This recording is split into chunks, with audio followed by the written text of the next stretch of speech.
Colin Hancock's New Year's resolution involved a 35-year-old man who grew tired of the responsibilities of adulthood. He was constantly complaining about his age, though he was still under 40, and yearned daily to return to his carefree childhood. His deepest wish was to reclaim that youthful selfishness he believed existed in childhood. Colin saved money diligently from his work, avoiding unnecessary purchases to fund his aspiration.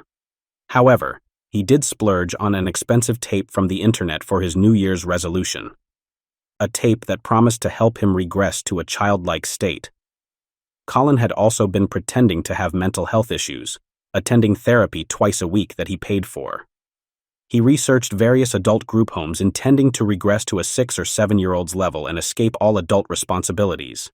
He worked as a delivery driver for prescription medications for a local university and had practice driving for the police department, even planning to fake a car crash and a brain injury to escape his current life.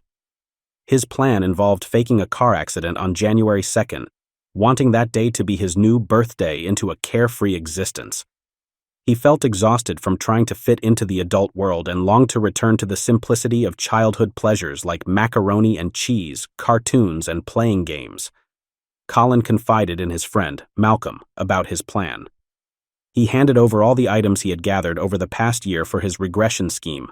On the planned day, Colin woke up at his usual time, prepared himself, and orchestrated a crash that resulted in a minor injury, hoping to feign a significant brain injury and incapability to care for himself. However, when his friend Malcolm came and used the supposed special phrase to regress him, nothing happened. Colin worried he might inadvertently reveal his deception without the hypnosis.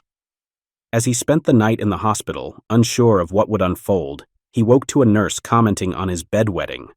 Astonishingly, it seemed the hypnosis might have worked after all. The nurse suggested scheduling a CT scan on his brain, which made him nervous. She explained they wouldn't have the results until the next day, extending his stay in the hospital. During his time there, he found himself inexplicably drawn to shows meant for much younger children, causing him some concern as it felt too far from his intended regression. As another day passed, he went to sleep wondering about the CT scan results and how they might impact his plans. Throughout the night, he dreamt vividly of his childhood, playing on his PlayStation 1 and engaging in goofy make-believe adventures with his friends. Upon waking up, he realized he had wet the bed again. The nurse expressed concern, mentioning they might need to address it further if it occurred again. Assisting Colin to clean up, she then escorted him to the doctor's office in a wheelchair, leaving him nervous about the upcoming discussion regarding the results of his CT scan.